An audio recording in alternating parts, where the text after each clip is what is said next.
Unbelievable, Sunday after Sunday after Sunday.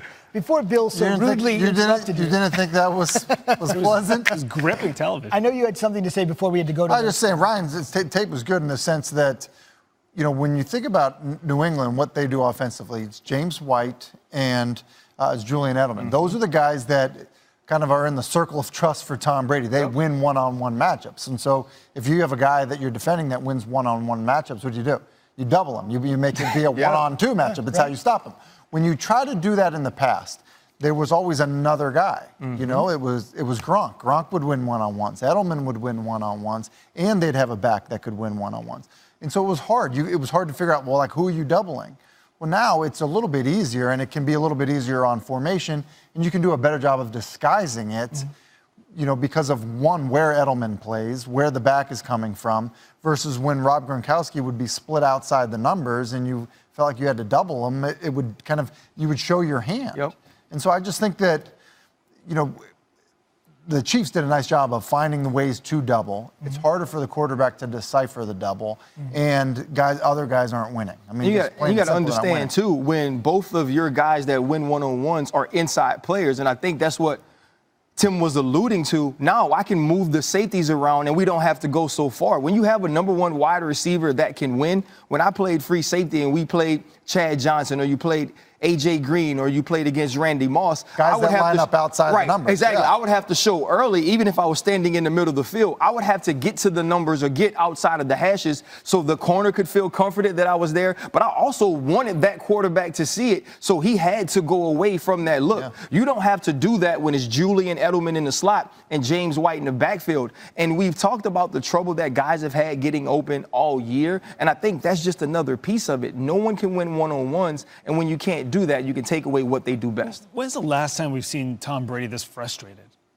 Because he has been frustrated, it looks like, anyway, on the tape over the last few weeks. I think what's interesting is it's been a stretch of games. Mm-hmm. It's been weeks. I mean, throughout his career, he'd be frustrated about stuff. I think he wants the guys around him to play at a high level. Look, I will still say this. I mean, are they 10-3? I mean, they're 10-3, and it feels like, we're acting like they're 3-10. They're not. They're a 10-3 football team that, people still aren't going to want to play in the postseason. Absolutely not. And I think the other piece of it, though, and we're acting like they're, 3-10, it's because Tom Brady has seemed to be acting like that for weeks now. We've seen Tom Brady, after many of these wins, kind of melancholy. You can see that he wasn't necessarily excited about the way his team was playing, because for this team, the goals are different. Right? Like, we don't care what the New England Patriots are in the regular season. And I don't necessarily believe Tom Brady does either. He cares about championships, and he wants to see this team progress and get to a point to where they can win one. He's a true competitor, and he wants to play well. And like Tim said, he wants people around him to play well, and he understands he's the leader. It also feels different. I don't care what anybody says. Everyone's like, we're just concerned about the win, or, what. It also feels different, win or lose. If you throw for 180 yards or whatever, he threw for under 180 yards, I believe.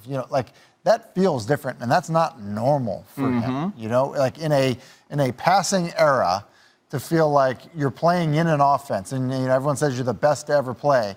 To be playing in an offense that can't pass, that you literally need gadget plays to create and generate offense. Yeah, that's got to feel weird. But think about this. Right, this is Tom Brady. To me, the greatest quarterback of all time. When you look at his, he stayed on top of the game. Mm-hmm. And now we look at these young gunners that are playing quarterback, the Lamar Jacksons, the Deshaun Watsons, the Patrick Mahomes, all of these new guys in the AFC. Well, they lost to all of them That's what I was going to say. Year. Those are the three losses right there. And they lost to all of those guys this year. And so when you look at that from the opposite side and you're Tom Brady, you're trying to figure out what you have to do to help this defense that has played extremely well this season. Giving up 23 to the Kansas City Chiefs, there's no shame in that. And you expect to have an opportunity to win. And when Tom Brady is your quarterback, you expect to win when you can do that. Let's talk about one of those gunners that you mentioned. What does this win tell you about Mahomes and the Chiefs? Well, I think it tells you a lot about them. And I think probably first and foremost, if you say, Mahomes and the Chiefs, it's what Ryan's, done a tape on the last 2 weeks, which has been they're getting better on defense. And so if you just think, they intercepted Tom Brady today. They had an interception last week. If you're turning the football over and giving that offense more opportunities, you have a chance. Andy Reid, Spags running his D. Here he is. and he came back, so that was good. You know, Pat hurt his hand early in this game, and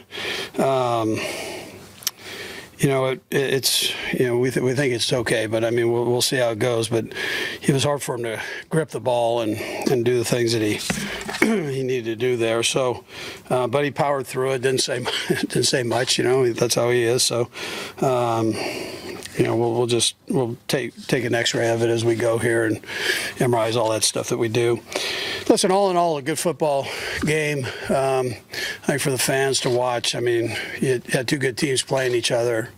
I mean, the Patriots, their history says, you know, everything. So, and that's what made it such a special game. Bill's done a phenomenal job here, as Tom has, and the rest of their coaches. I'm proud of my coaches, the coordinators. I thought EB had a great plan offensively, Spags defensively, Tobe, you know, from a special team standpoint. So and the guys stuck to it. You know, the guys played their tail off. So you just knew it was going to come down to the end. And I mean, and it did. You know, it did. So you know, we've got to clean some things up. We had too many penalties. We got to take care of that and make sure that we work on that. We got a hot Denver Bronco team coming in, so we've got to get ourselves ready, get back. A long trip here, so we got to get back and get rested up and get ready for Denver. So with that, time's yours. Coach, first of all, congratulations on winning the SC West for the 4th straight year.